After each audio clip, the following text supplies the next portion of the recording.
The Charlotte Hornets were gifted with the second overall pick in the 2023 draft. Now, of course, everyone wanted pick number 1, everyone wanted Victor Wembanyama, but considering the Charlotte Hornets were not in any of the top 3 odds, settling for number 2 and settling for Scoot Henderson was not a bad second option. Or at least I thought that settling for Scoot Henderson would be the number 2 and would be the selection of the Charlotte Hornets, and that has proven to not be as much of a lock as you would think. In my opinion, Scoot Henderson is comfortably the second best player in this draft class.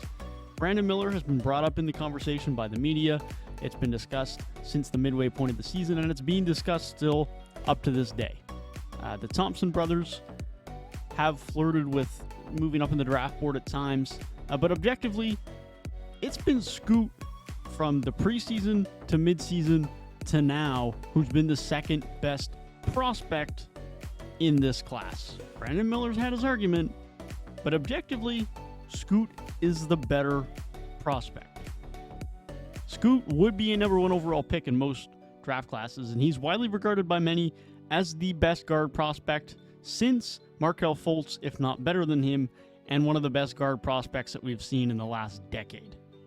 But with all that being said, it still doesn't seem to be a certainty that Scoot will be a member of the Charlotte Hornets by the end of June. And that just seems absolutely absurd to me and could end up being a decision that really hampers the future of this Hornets organization. So let's discuss why there is some uncertainty around the selection, why it isn't Scoot purely as the number 2 guy locked in for the Hornets right now, and why the Hornets could end up ruining the future of their franchise by missing out on Scoot Henderson. As far as why there's hesitancy to select Scoot Henderson with pick number 2 if you're the Charlotte Hornets, it makes sense when you consider the fact that your best player is Lamelo Ball, a point guard at its true definition, and Scoot is also very much a point guard. Both are ball-dominant players, both are very good passers, very good playmakers with very good vision. Lamelo not being the best defensively. Scoot has defensive upside, but of course coming into the league is not going to be great. The point being is that there's obviously hesitancy to draft a guy at pick number 2 when you have an all-star caliber guy already at that position and neither have a ton of versatility in terms of positions. The argument for taking Scoot still is one of 2 things. One, Scoot and Lamelo can work together on the court because Lamelo can play off ball.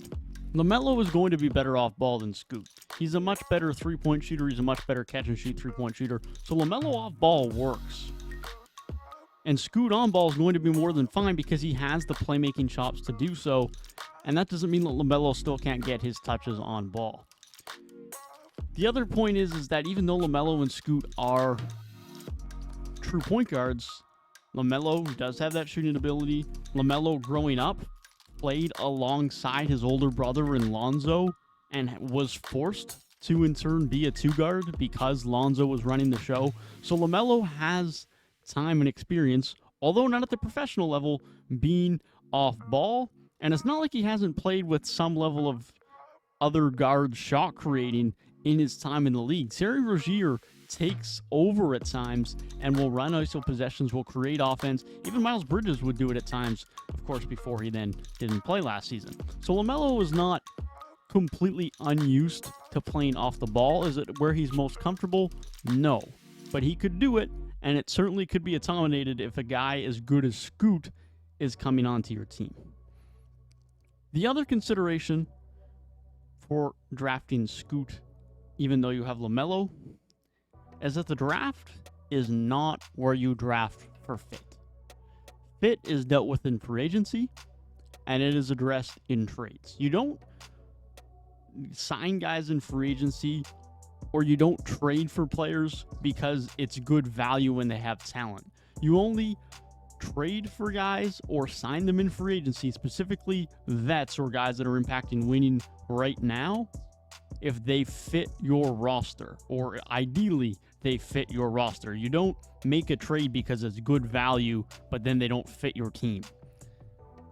The draft is the exception to that. That's the three team building entities: is drafting, free agency, and trades, and drafting is where you go for talent. The other two, that's where you deal with your fit. That's where you iron out your pieces. That's where you might move off some guys who don't fit for some guys who do. The draft, screw fit. The draft is already enough of a crapshoot at times. You are projecting 19, 20, 21-year-old kids and projecting their NBA careers without having played a game in the NBA. If you try to associate fit into that conversation already, it becomes very, very difficult. And we've seen that. And the Charlotte Hornets organization, Charlotte Hornets fans, should be amongst the most knowledgeable fans of such a phenomenon over the last few years, because they're the biggest benefactors of it when the Warriors selected for fit at pick 2 with James Wiseman. That meant that the Charlotte Hornets got the much better prospect and much better player, Lamelo Ball, at pick 3. Now, obviously, in the Warriors situation, they had Clay and Curry, so they did not want another young guard alongside them. In hindsight, they would have been much better off picking Lamelo Ball, maybe not developing as well as he would have in Charlotte, but still being good enough, and either using him as a very valuable guy off the bench, or moving off of him for a lot more than they got for James Wiseman, which was Gary Payton, who was barely healthy. That's what they got for the number 2 overall pick. Now, I don't think the Hornets are going to be in such a big disparity talent-wise, because the options here are Scoot Henderson and Brandon Miller, and I don't think Brandon Miller would be such as much of a flop as James Wiseman in Golden State, largely because A, big trying to thrive in Golden State system was very difficult, and B, James Wiseman was a guy who was very difficult to gauge as a prospect because he barely played in college, so we were going off of post-secondary tape for him. It was a tough prospect to assess. Brandon Miller has proved at the college level he is a solid prospect. He's just not Scoot Henderson level. So what's the argument for selecting Brandon Miller? Well, it's fit. Of course it's fit. The Hornets are very weak on the wings. Gordon Hayward's on his way out and is not anywhere near as good anymore. PJ Washington is going to potentially be re-signed this offseason as he enters restricted free agency, and he's a fine starting power forward, but he's nothing great. And of course, Miles Bridges, I'm not going to speculate on his future. Like the basketball player, don't like the man off the court, don't know what his on-court future is. So we're just going to assume he's not there, and the Hornets really need a wing. And that's why you take Brandon Miller. And Brandon Miller sees that and wants to be in Charlotte because of that. But I would argue, drafting for fit is not the way to go. Drafting for talent, moving around some pieces later, if needed, is always going to be the better option to rely on. And even with the question of fit, I would argue the fit's pretty darn good between Scoot Henderson and Lamelo Ball, with someone in Lamelo who has experience throughout his playing career playing off ball, playing next to his brother, a point guard at its truest definition, and Lamelo being someone who can shoot off the catch very well from 3, can then get his own at times while Scoot does his own thing. You can always have a true point guard and a very good point guard at that on the court at all times. And then you can move off of Terry Rozier and some of the many picks that the Hornets have in the late first to second round this draft. And maybe you get a wing from that. Maybe you include PJ Washington or Gordon Hayward. They have a lot of flexibility entering this offseason. There's a ton of options here for the Hornets. But for me, it solely relies on not passing up on one of the best guard prospects of the last decade and ensuring you have one of the best backcourts, if not the best backcourt in the league, for the next 5 to 10 years.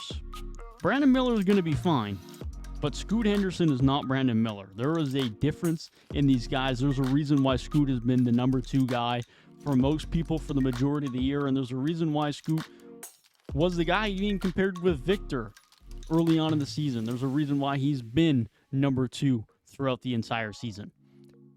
He is the number 2 prospect. He is the number 2 player on the board, and he is the guy who the Hornets should be taking at number 2 on draft night.